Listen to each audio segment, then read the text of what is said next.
Porter est un mode de vie, c'est ce que disait Yves Saint Laurent, là où Jean Cocteau affirmait lui que la mode c'est ce qui se démode. Voilà pour un petit préalable qui introduit parfaitement notre start-up d'aujourd'hui. Elle s'appelle Fresh et Julie Arend est avec nous, sa fondatrice et dirigeante. Bonjour. Bonjour. Alors c'est une marque qui propose des créations inspirées des années 70 et 80.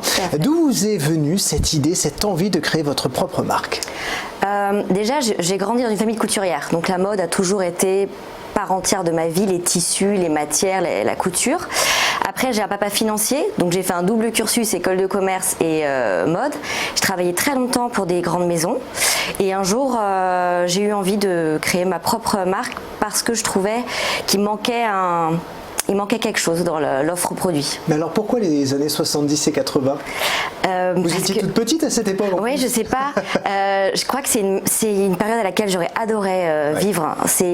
C'était tellement de spontanéité, de liberté, on se posait beaucoup moins de questions, ça me paraît, en tout cas de ce que j'en vois, joyeux, très... Même dans la musique, l'art. Dans tout, c'est un ensemble, c'est un ensemble d'une période très fraîche en fait. Ouais, et donc vous portez effectivement votre robe oui, aujourd'hui. Tout à fait. C'est du Fresh. Exactement. On est inspiration quoi là du coup? Là on est très Brigitte Bardot je pense. Très Brigitte Bardot. Voilà. Bon, parfait. Alors du coup ce positionnement précis années 70-80 mais aussi Paris, Made in Paris. Oui. Racontez-nous. Quand j'ai monté Fresh, j'avais deux objectifs, faire quelque chose qui me ressemble et le faire bien. Et le faire bien pour moi ça voulait dire produire localement et je pense que Paris c'est la capitale de la couture et ça le restera toujours. Il y a plein d'ateliers à Paris qui manquent d'offres, qui sont en demande et nous on s'est dit on va les faire travailler et voilà, du coup aujourd'hui on produit toutes ces collections à Paris. Alors quel type de produit précisément vous proposez? Tout, l'intégralité du vestiaire féminin. On a une spécialité sur les robes, c'est vraiment notre pièce phare, mais on va de l'ensemble des grosses pièces aux accessoires et on a quelques pièces qu'on appelle mixtes, mais que on espère les femmes vont échanger avec leurs hommes. C'est des chemises qu'on a appelées Frais by Fresh. Dans cette démarche de se dire on achète un peu moins, mais on peut partager, ça dure, voilà, c'est un produit bien fait qui dure.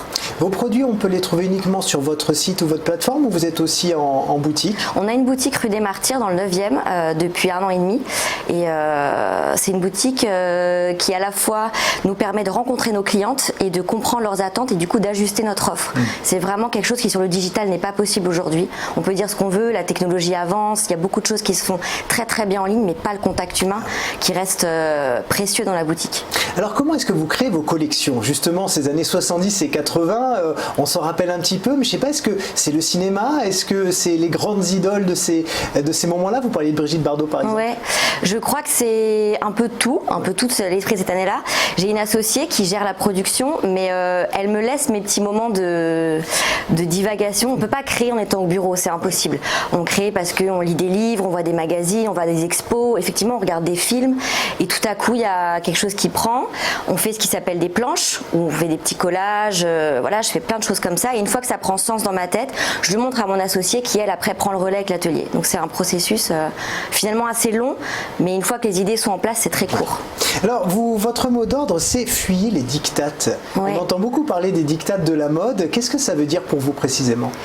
Ça m'est venu du fait de tout ce que particulièrement la presse féminine impose aux femmes comme règles. Ça peut être conscient ou inconscient, mais on lit un nombre de il faut pas, je dois pas. Je me suis dit, il faut qu'on donne une petite possibilité aux femmes de porter ce qu'elles veulent et de le faire comme elles le veulent. Pas de leur dire, si tu mets pas ça, comme ça, avec ça, t'es out. On dit ça un peu oui, c'est vrai qu'effectivement sur les unes de journaux on voit toujours votre été, voilà, avec le maillot de l'été, voilà. Et du coup tout le monde prend exactement la même chose et tout le monde porte la même chose. Ouais, sans réfléchir à ce que ça me va finalement. C'est ça qui est dommage. On le voit en boutique, le nombre d'erreurs qu'elles font où après elles se disent ah non en fait ça me va pas du tout et c'est dommage. Et nous on aimerait bien qu'il y ait une prise de recul, de se dire bah non ça me va pas, par contre ça je sais que dedans là je suis bien, je suis confiante c'est très important.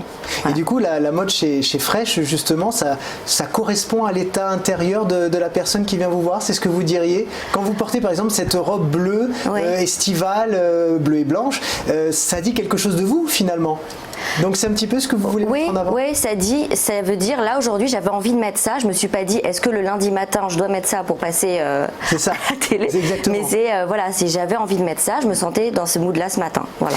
Vous communiquez également sur vos prix de façon très très claire et vous affichez même clairement votre marge sur les produits vendus pour dire aux gens écoutez nous on fait pas de la marge de fou. Racontez-nous d'où ça vous est venu cette idée-là. Ça m'est venu. Alors j'ai travaillé dans des grandes maisons avant, mon associé aussi. On a vu les marges qui se pratiquaient. Aujourd'hui, sur la moyenne du marché du prêt-à-porter, on est à 8 en moyenne de marge. Nous, on est à 3. Tout simplement parce qu'aujourd'hui, l'essentiel des ventes se fait sur les soldes. Donc en fait, ce qui se passe, c'est que les prix sont complètement faussés. En début de saison, les marques mettent des prix très élevés sur les produits parce qu'elles savent qu'elles vont les vendre à moins 50, moins 70%. Et je trouve que ça fausse la valeur des choses, la valeur du produit. Donc nous, ce qu'on dit simplement, c'est on vous met toute l'année les mêmes prix. On fait très peu de réduction, mais c'est les vrais prix. Ça vaut ça. Ouais. Voilà. Mais c'est rare quand même une entrepreneuse qui refuse de faire de la marge, si je puis dire, si je grossis un peu le trait.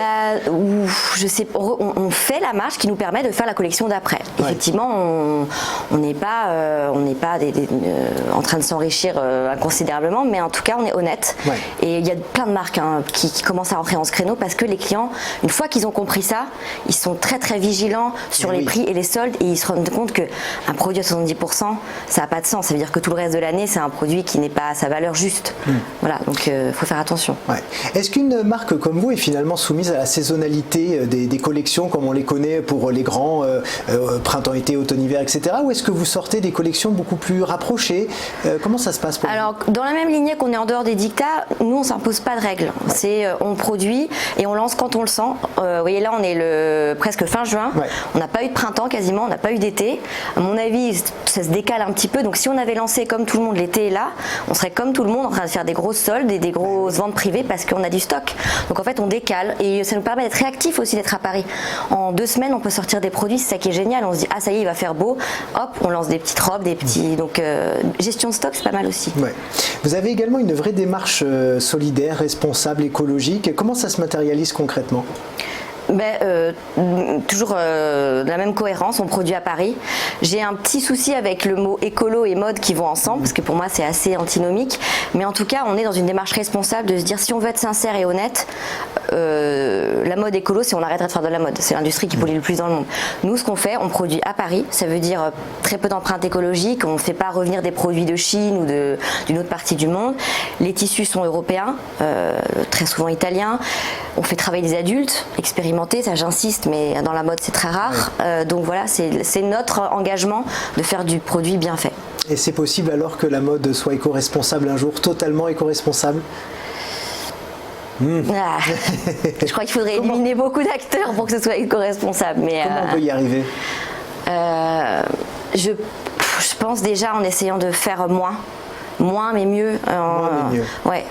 Ça incite aussi, je pense, les clientes à s'interroger sur j'achète une belle pièce, elle va plus durer, je vais moins m'en lasser. Ça ne veut pas dire que c'est une pièce entre guillemets ennuyeuse. J'ai pas obligé de m'acheter une petite robe noire pour me dire qu'elle va durer toute ma vie, mais c'est une robe bien faite. Je vais pas toutes les semaines dans un grand retailer acheter des produits. J'achète moins mais mieux. Parce qu'on a vu notamment avec une marque que je vais citer, mais Célio qui avait mis ses vêtements à la poubelle parce qu'il y avait trop de stock. Au lieu de les donner à des élèves, ça avait fait beaucoup de bruit sur les réseaux sociaux notamment.